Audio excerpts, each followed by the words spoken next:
Dans le quartier d'Oriu, lors d'une sombre soirée, un monstre terrifiant surgit, tenant un bébé dans sa main. Le nourrisson pleura désespérément, appelant sa mère à l'aide. Sa mère, paniquée, lança un appel à l'aide pour sauver son enfant. Le monstre avait déjà éliminé tous les policiers du quartier, laissant les habitants perplexes quant à sa nature et à sa présence dans ce quartier. Au moment où le monstre s'apprêta à mettre fin à la vie du bébé, un homme courageux apparut soudainement. D'un geste audacieux, il déchira la main du monstre. Les témoins présents furent stupéfaits par la rapidité et la précision de l'attaque du héros. Ainsi, le héros se nettoya la main du sang de l'inhumain. L'inhumain, fou de rage, lança le bébé, mais la mère se précipita et parvint à le rattraper in extremis. Le monstre, furieux, se rua sur notre héros, mais ce dernier esquiva habilement son attaque. D'un bond gracieux, il effectua un coup de pied puissant, projetant le monstre contre le mur d'un immeuble. Cependant, le monstre se rétablit rapidement et lança une autre attaque, écartant sa mâchoire menaçante. Notre héros ne se laissa pas impressionner et délivra un second coup de pied féroce, refermant la mâchoire du monstre qui le propulsa en l'air. Comme si cela ne suffisait pas, notre héros enchaîna avec une série de coups de poing d'une rapidité fulgurante, neutralisant le monstre et mettant fin à sa menace. Les témoins présents sur les lieux furent abasourdis par la puissance impressionnante de notre héros et le célébrèrent comme un véritable sauveur. Alors qu'il s'apprêtait à s'en aller, la mère du bébé le remercia chaleureusement d'avoir sauvé son enfant.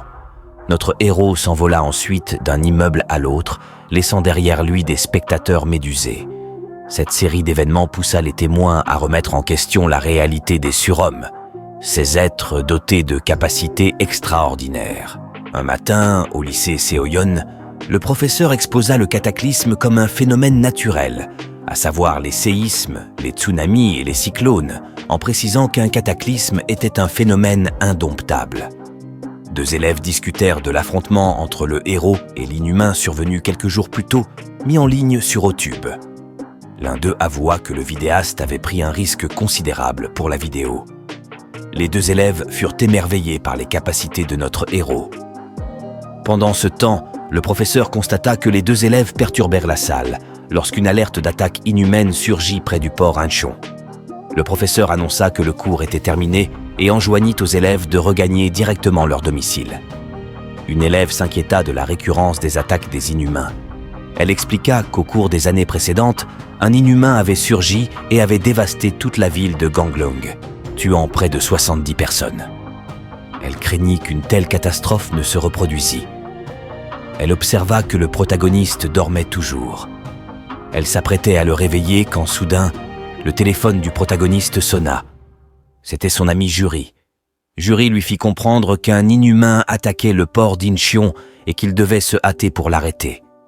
Le héros se tourna vers la fille et lui demanda si elle désirait quelque chose. Mais elle rétorqua qu'elle souhaitait simplement le réveiller pour l'informer que le cours était terminé en raison de l'alerte. Le protagoniste, encore fatigué, bâilla. La fille pensa que le protagoniste était insouciant et qu'il risquait de ne pas vivre longtemps. Ainsi, notre protagoniste jeta un coup d'œil dans son sac pour vérifier s'il avait apporté sa tenue de rechange ainsi que ses oreillettes. Il vérifia ensuite s'il n'y avait personne dans la salle, puis se dirigea discrètement vers les toilettes. Pendant ce temps, au port d'Incheon, l'un des ouvriers tenta de tuer l'inhumain en fonçant vers lui avec un camion. Il le percuta, mais constata que cela n'avait aucun effet. Cela exaspéra encore plus l'inhumain, qui donna un coup terrible au camion, tuant directement le jeune ouvrier. Deux autres ouvriers se cachaient derrière un conteneur et observaient toute la scène. L'un d'eux dit à l'autre, qui pleurait, de se taire pour ne pas attirer l'attention de l'inhumain vers eux. Il lui expliqua que les militaires étaient déjà en route et qu'ils arriveraient bientôt. Cependant, l'inhumain les surprit alors qu'ils étaient cachés derrière le conteneur. Pendant ce temps, le protagoniste avait déjà fini de se préparer et s'apprêtait à sortir par la fenêtre des toilettes. Juri lui dit qu'il lui faudrait environ 11 minutes pour atteindre la destination et qu'il se chargerait de lui indiquer le chemin. Le héros sauta du haut de l'immeuble de son lycée et entama son périple vers le port d'Incheon. De l'autre côté du port, l'inhumain donna un coup de poing à l'un des ouvriers cachés derrière le conteneur, le tuant. Il donna ensuite un second coup de poing au deuxième ouvrier. Mais ce dernier tenta de s'enfuir, mais l'inhumain le rattrapa et le jeta contre l'un des conteneurs. Pendant que l'inhumain s'apprêtait à lui donner le coup de grâce, un troisième ouvrier vint au secours de son collègue en lançant une clé à molette sur la tête de l'inhumain.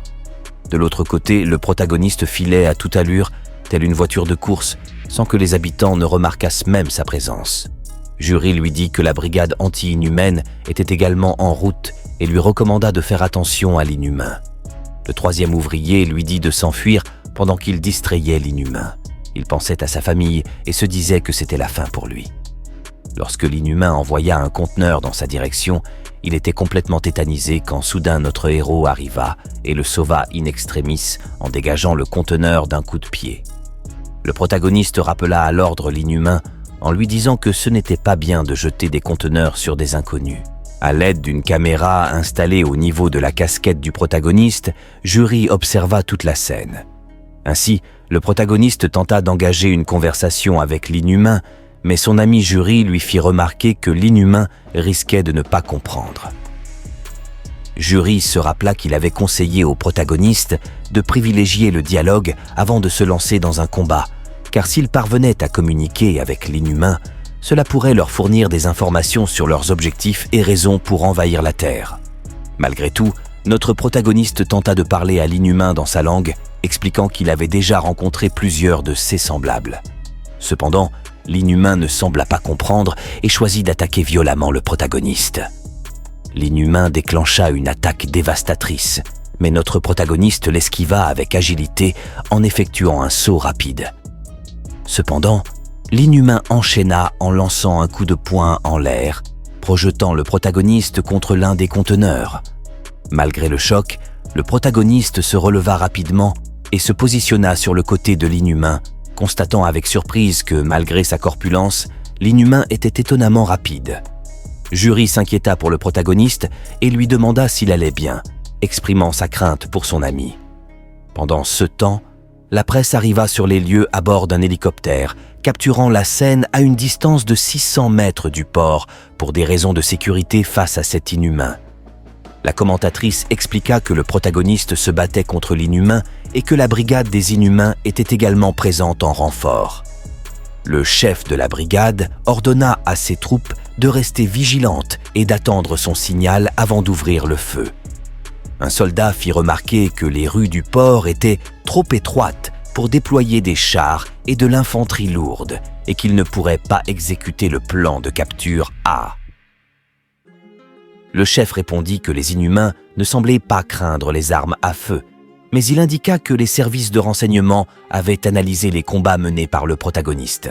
Ils en conclurent que sa force surpassait celle de l'armée, tout comme celle des inhumains. Le chef souligna qu'en cas de défaite de notre protagoniste, ils ne pourraient pas maîtriser cette menace, mais qu'ils avaient un plan B en réserve. Les images du combat étaient diffusées en direct dans les villes, permettant aux habitants de suivre l'affrontement en temps réel. Pendant que les amis du protagoniste le regardaient, sans se douter de rien, il continua son combat acharné contre l'inhumain. Ce dernier multiplia les attaques, obligeant le protagoniste à reculer. Ainsi, l'inhumain attaqua en cherchant à toucher le protagoniste avec son poing au visage, mais celui-ci l'évita de justesse. Cherchant une opportunité, le protagoniste sauta sur un conteneur pour attaquer en plongeant, mais l'inhumain utilisa sa longue langue pour le déséquilibrer. Profitant de cet avantage, l'inhumain saisit l'un des pieds du protagoniste et le projeta à plusieurs mètres, le faisant violemment percuter un conteneur. Les témoins de cet événement furent choqués par la violence de la scène. Le chef de la brigade saisit l'occasion pour mettre en œuvre le plan B et un homme sortit du camion des brigades. Il se positionna et tira pour tenter d'immobiliser l'inhumain. D'une balle bien ajustée, il atteignit la tête de l'inhumain, le projetant au sol. En colère, l'inhumain se releva, prêt à libérer toute sa fureur. L'homme rechargea son arme, tira, puis rechargea à nouveau avant de tirer, épuisant ainsi toutes les munitions de son arme. Cependant, l'inhumain continua d'avancer, indifférent aux balles qui le touchèrent. Ainsi, l'inhumain réalisa que notre héros était encore en vie. Dans un mélange de colère et de détermination, le protagoniste surgit du conteneur troué. Il prit conscience de sa chance d'avoir heurté le conteneur, évitant ainsi de finir dans les profondeurs de la mer. Le soulagement envahit Juri en voyant Kang, son ami, vivant. Il réalisa que tenter de discuter n'aurait mené à rien.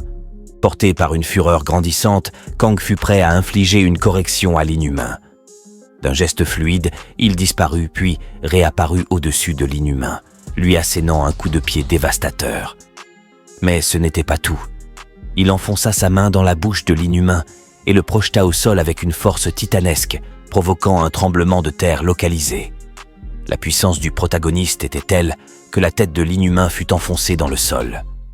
Les habitants suivant le direct dans les villes en furent choqués, confrontés à une puissance inimaginable. La brigade anti-inhumain, la commentatrice et même Juri furent tous sous le choc devant cette démonstration de force. L'inhumain tenta de se relever, mais il fut désespérément épuisé de toute énergie et finit par succomber.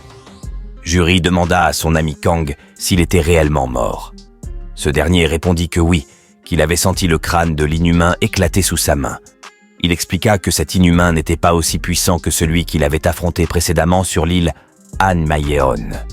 Juri confirma que Kang, le protagoniste, avait eu du mal à venir à bout de cette créature redoutable. Au-dessus des conteneurs, 2 surhommes observèrent attentivement le combat du protagoniste. Le surhomme au tatouage fut subjugué par la puissance déployée par le héros, malgré le fait que notre protagoniste ne se battit pas à pleine puissance. L'homme au tatouage se tourna alors vers Dayang et, d'un signe de tête, annonça qu'il descendait pour s'entretenir avec le protagoniste. Ce dernier le questionna sur son identité, curieux de découvrir qui se tenait devant lui. Juri se questionna sur l'identité du surhomme au tatouage, tandis que le protagoniste remarqua la présence du second surhomme au-dessus des conteneurs. La commentatrice révéla que 2 individus étaient apparus après le combat du protagoniste et qu'ils avaient entamé une discussion, mais elle n'arriva pas à entendre leurs paroles. Les habitants de la ville se questionnèrent sur la raison du surhomme au tatouage.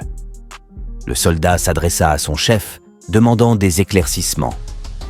Le chef admit qu'il n'avait pas prévu cette situation et exhorta les soldats à rester vigilants jusqu'au départ du protagoniste. Le surhomme au tatouage engagea une conversation avec le protagoniste. Il exprima que l'affrontement avec l'inhumain avait été spectaculaire, mais que la fin laissait à désirer. Il mentionna que cela lui rappelait Ketchup Man, un héros de la série L'Invincible Ketchup Man. Notre protagoniste fut flatté par ce compliment. Juri conseilla à notre protagoniste de ne pas baisser sa garde. Il admit en privé que notre protagoniste pouvait être naïf en matière d'intention, mais qu'il devait se méfier du surhomme au tatouage.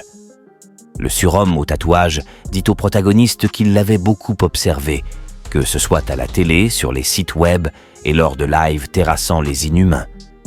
Il ajouta que lorsqu'une alerte était lancée, il ne tardait pas à se manifester. Ce dernier lui confia qu'il ne lui ferait rien. Juri insista sur la nécessité de rester concentré, ignorant encore les intentions du surhomme au tatouage, rappelant le piège tendu à Sam Cheok par des hommes en costume. Le surhomme au tatouage confia à notre protagoniste un petit secret. Il était également un surhomme et ils n'étaient pas les seuls. Juri confirma l'existence de 2 autres surhommes aux États-Unis et en Europe.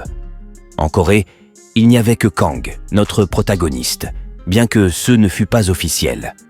Aux États-Unis, un homme suivant le direct demanda à Saint Pearl l'identité du surhomme au tatouage. Saint Pearl se souvint vaguement de l'avoir déjà vu quelque part, mais n'arriva pas à préciser où. Elle interrogea l'homme sur l'absence de son dans la diffusion. En Écosse, dans un fast-food, 2 femmes se préparèrent pour aller au concert de Justin Bieber. À Moscou, 2 autres surhommes discutèrent de l'identité du surhomme au tatouage. Au port d'Incheon, notre protagoniste demanda au surhomme au tatouage de cesser de le suivre. Cependant, ce dernier annonça qu'il viendrait le voir au lycée, à moins que le protagoniste ne l'écoutât. Notre protagoniste fut surpris par cette information, mais le surhomme au tatouage expliqua qu'il savait que notre protagoniste allait en cours sans son masque et qu'il gardait son secret. Le surhomme au tatouage dit au protagoniste que son ami Juri était incroyable, le qualifiant de génie. Il ajouta que c'était lui qui avait fabriqué ce masque et la mini-caméra que le protagoniste portait. Il dit qu'il avait songé à le kidnapper. Jury informa notre protagoniste que le surhomme au tatouage semblait en savoir beaucoup sur eux. Cependant, l'énervement gagna notre protagoniste qui décida de se mesurer au surhomme au tatouage malgré les réticences de Jury. Le chef de la brigade s'interrogea sur la raison de leur combat. Le protagoniste lança un puissant coup de poing, mais le surhomme au tatouage bloqua l'attaque avec ses mains. Une série de coups suivit, mais le surhomme au tatouage disparut et s'agrippa au bras du protagoniste. Il lui fit remarquer qu'il avait pensé se faire tuer, mais qu'en fin de compte, il n'y était pas allé trop fort. Le surhomme au tatouage dit à notre protagoniste qu'il n'est pas sérieux dans son affrontement en ajoutant qu'il le sous-estime. Il lui dit de se mettre plus du sien s'il n'a pas envie de mourir. Il lui dit en toute franchise que s'il se bat sérieusement, il risquerait de tout casser et que personne ne pourrait les arrêter. Jury lui dit de garder son calme. Il ajouta que notre protagoniste n'avait rien à gagner. Il dit qu'il ne s'était jamais encore mesuré à des surhommes comme lui. Jury lui dit ensuite de se barrer de là et de prendre le temps de se reposer et de réfléchir. Ainsi, le surhomme au tatouage lui dit qu'il se reverrait une prochaine fois. Mais Kang le menaça en disant qu'il ne le laisserait pas partir tant qu'il ne donnerait pas son nom. Ainsi, le surhomme au tatouage se présenta sous le nom de Nangi. Dayang, le deuxième surhomme, rejoignit Nangi. Il demanda à Nangi qu'il aimerait jeter un œil à son bras après qu'il ait arrêté la frappe de notre protagoniste Kang. Nangi lui dit de ne pas s'inquiéter. Ainsi, Nangi et Dayang s'en allèrent. Au même moment, aux États-Unis, ils se demandèrent si le combat était déjà terminé. Pendant ce temps, à Moscou, les deux hommes discutèrent de l'affrontement de Kang, notre protagoniste, et de Nangi. Ainsi, le surhomme aux cheveux jaunes dit à son ami que s'ils s'étaient vraiment affrontés, il aurait pu détruire le port, et c'est pour cela qu'ils se sont retirés. Mais le deuxième surhomme traita cet affrontement comme un rendez-vous amoureux, les traitant de minables. En ce moment, dans le port d'Incheon, les ouvriers remercièrent notre protagoniste de les avoir sauvé la vie. Ainsi, il proposa à Kang, notre protagoniste, un verre dans un bar pour le remercier, mais il rejeta l'offre et s'en alla. Ainsi, le colonel de la brigade anti-inhumain donna des ordres à ses officiers afin de collecter le cadavre de l'inhumain mort. Le soldat au gène modifié dit au colonel que les balles conçues par les ingénieurs de la brigade dans l'atelier d'expérimentation ne faisaient aucun effet sur les inhumains. Le colonel rétorqua qu'il leur en toucherait un mot. Le colonel reçut un appel du commandant qui lui demanda l'état de la situation. Le colonel lui répondit que notre protagoniste avait vaincu l'inhumain et qu'ils étaient présentement en train de charger la dépouille dans l'avion. Le commandant lui rappela que la dépouille de l'inhumain devait être ramenée en toute sécurité. Le commandant appela un certain Gérald Marcus, l'un des pionniers de la paix et de l'innovation, présentant son rapport expliquant qu'un inhumain était apparu et avait tué 14 personnes. Mais Gérald lui répondit en quoi cela le concernait. Mais le commandant répondit qu'il voulait lui faire un rapport détaillé. Ensuite, il ajouta que l'avion transportant le cadavre de l'inhumain avait été chargé dans l'avion cargo comme convenu et qu'il partirait bientôt pour Falcon Area. Gérald lui demanda quand est-ce qu'il serait à destination. Le commandant répondit demain soir. Ainsi, Gérald le menaça en disant que la prochaine fois, il devrait directement passer à l'essentiel. Le commandant s'excusa. Ainsi, Gérald se prépara une dernière fois avant de faire son discours. Pendant ce temps, au port d'Incheon, l'avion cargo contenant le cadavre de l'inhumain s'apprêtait à décoller. Un des soldats questionna le colonel sur ce qu'était un avion cargo, mais le colonel répondit en disant que c'était justement comme il l'avait dit, un avion cargo. Le soldat demanda ensuite si l'avion appartenait à la brigade des anti-inhumains. Le colonel répondit non. Ainsi, Nangi regarda vers le ciel et se dit que l'avion irait pour Falcon Area.